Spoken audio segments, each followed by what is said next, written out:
All right.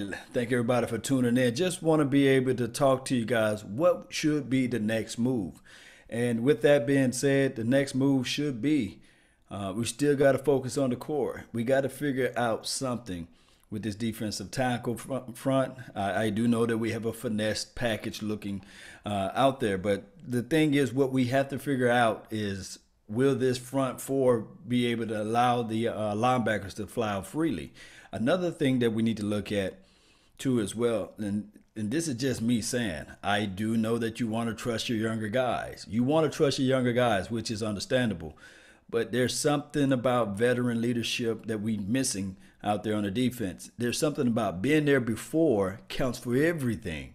Wisdom is the understanding of things with experience. And once you have that experience, then that equates to wisdom. So with that being said, I do know we can be high on Xavier Woods. I do know that we can be high on Kevon Frazier. But do you really want to go through a year or 2 years trying to sit there and say to yourself, okay, let's go through the growing pains one more year? Or you can figure out and say, okay, I got a guy that we can go out and grab that can be more suitable and understanding of this defense. Shout out to Deion Sanders for being in the chat box too as well, and also Gregory Lightbody and Chris Golden too as well. Thank you guys for tuning in.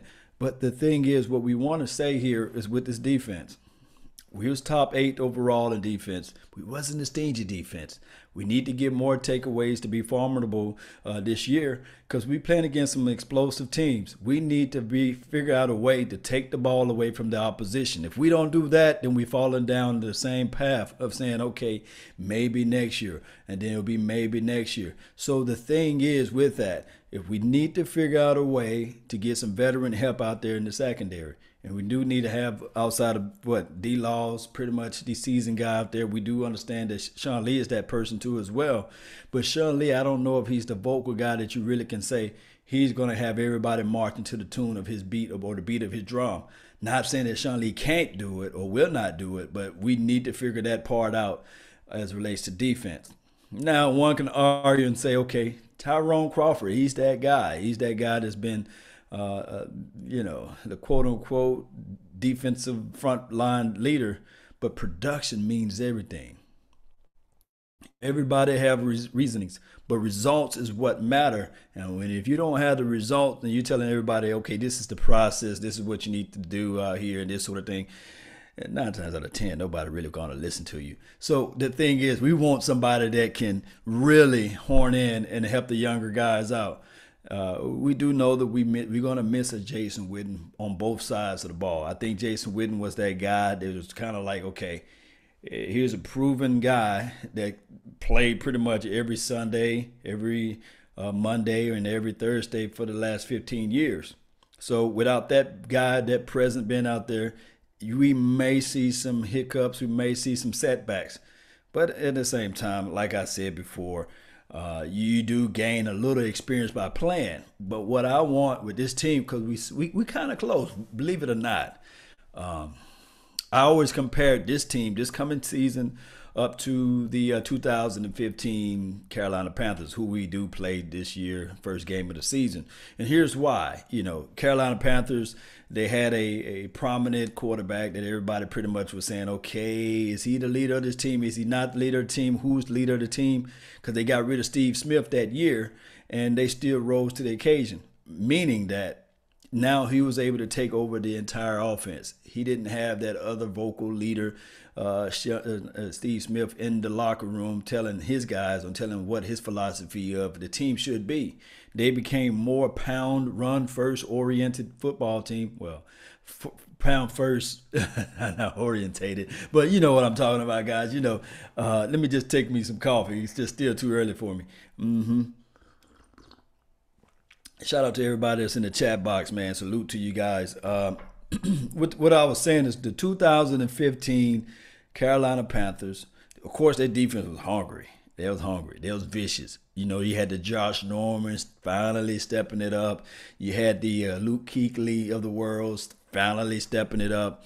Of course, he'd been, doing his thing before that time, but that year he was finally stepping it up.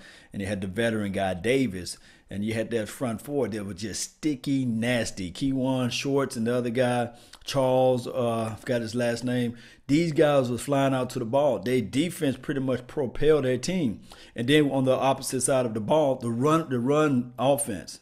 They attack the ball. They did a lot of play actions, RBOs, or RPOs, I meant to say. So I can really see the Dallas Cowboys 2018 being similar to the 2015 Carolina Panthers. But we will have to really just play poised football. Think about this. I did film session on Bo Scarbrough. I think Bo is a smaller Rod Smith. They both are finesse guys. I do know some people saying, wait a minute, Lord, this guy's a pounder. He's a pounder. He's not a Christian Okoye guy. He's not a Brandon Jacobs. I don't see that type of stuff in his game. I do see a guy that have a little wiggle, can get out to the edge if necessary. And he can also, in a pinch, lower the shoulder and make those necessary yards. He has deceptive speed. He runs a 4.5, but he does still have that deceptive speed, that deceptive size and height. Whereas the opposition kind of say, okay, where do I tackle this guy?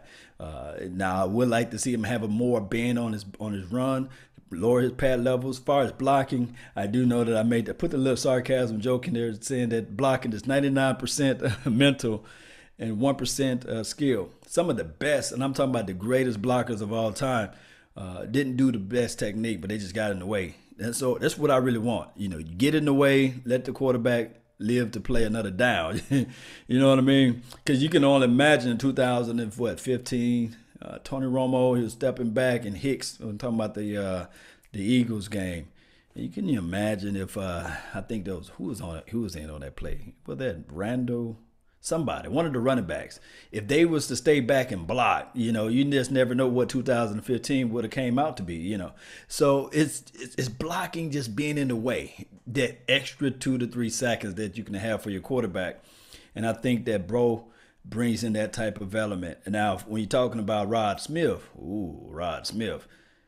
just think about this, guys.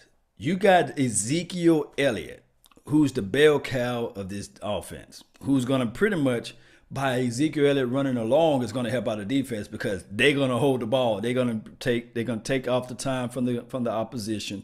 You got Ezekiel Elliott. He's going to punish the defense. And then on top of that, you sprinkle in a Rod Smith. You sprinkle in a Jameis Olawale. And then you bring the Bo guy in. And then you do the reverse sweeps and stuff like that with Tavon Austin. You got now a package that we're not even talking about quarterback play. We're not even talking about wide receivers.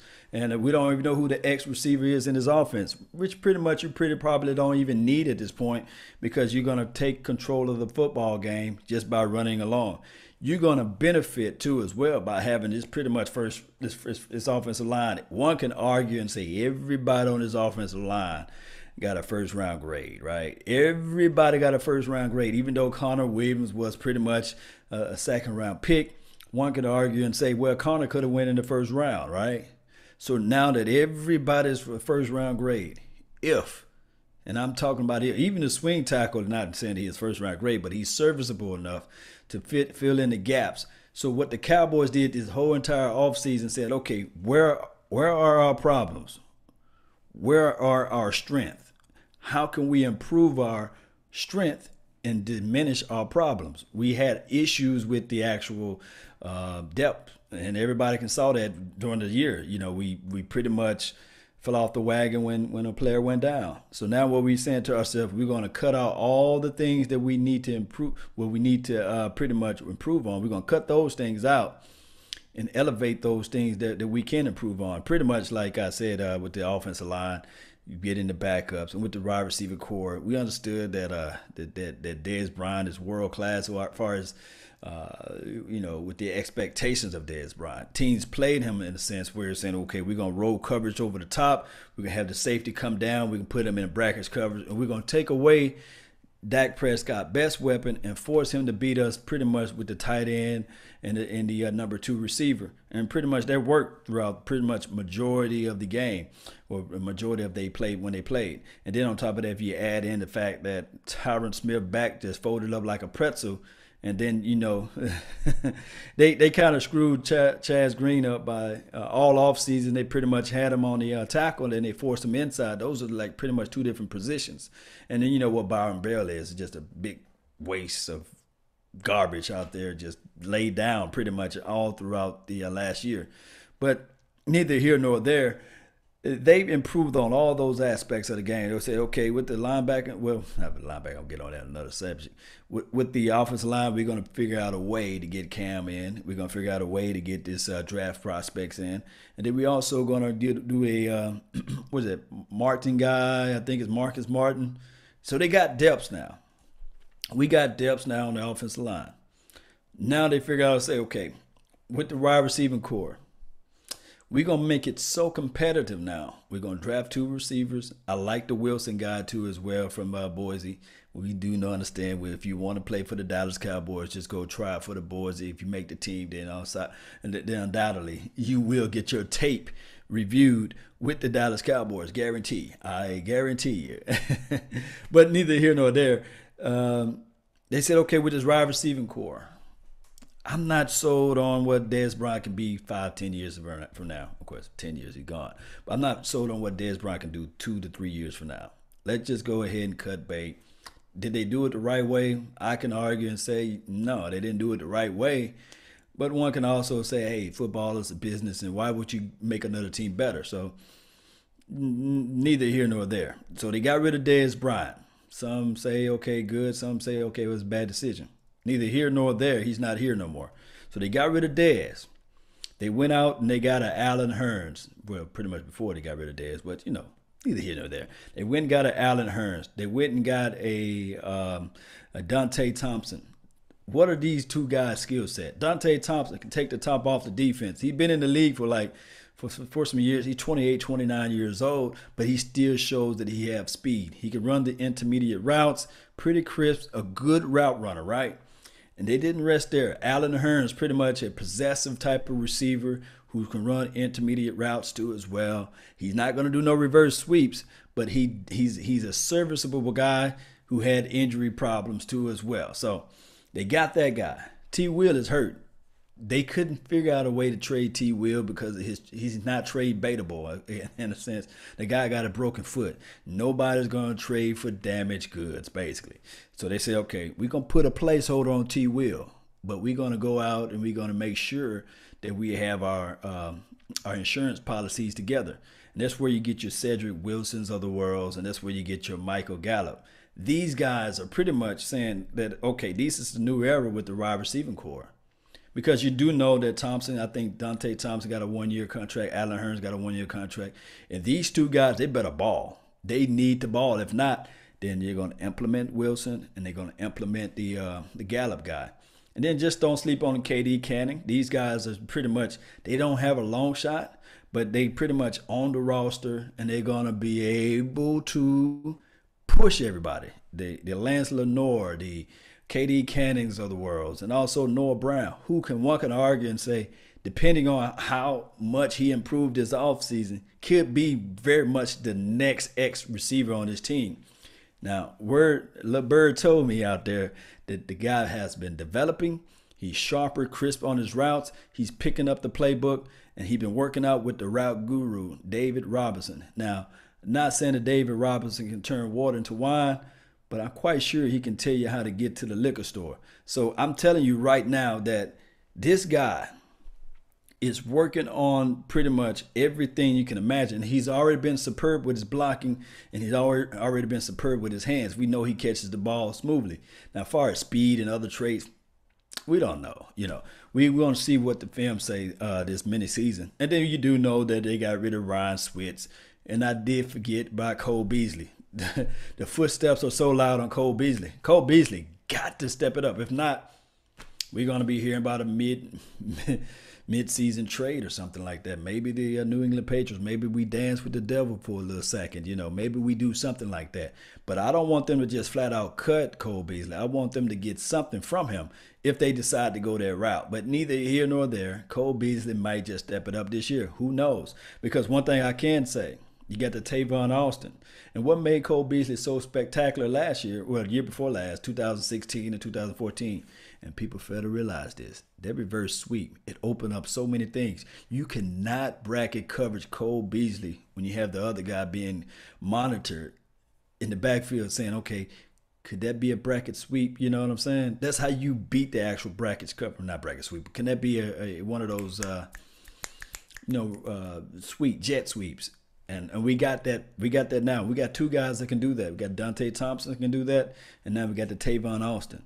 They're gonna sprinkle Tavon Austin in his offense. They saying that they're pretty much saying that they're gonna put him on the make him run some receiving routes too, and they're gonna sprinkle him in as a spell back as the running back. So all this come together. What the Dallas Cowboys need to do is figure out this tight end situation, and once they figure out if Rico can really ball. They're already high and heavy on Blake Baldwin. They're really high on him. Now, if you put that into the mix too as well with the Schultz, he's a traditional blocker guy, right? And what did we love about Hannah? We love the fact that Hannah was able to block.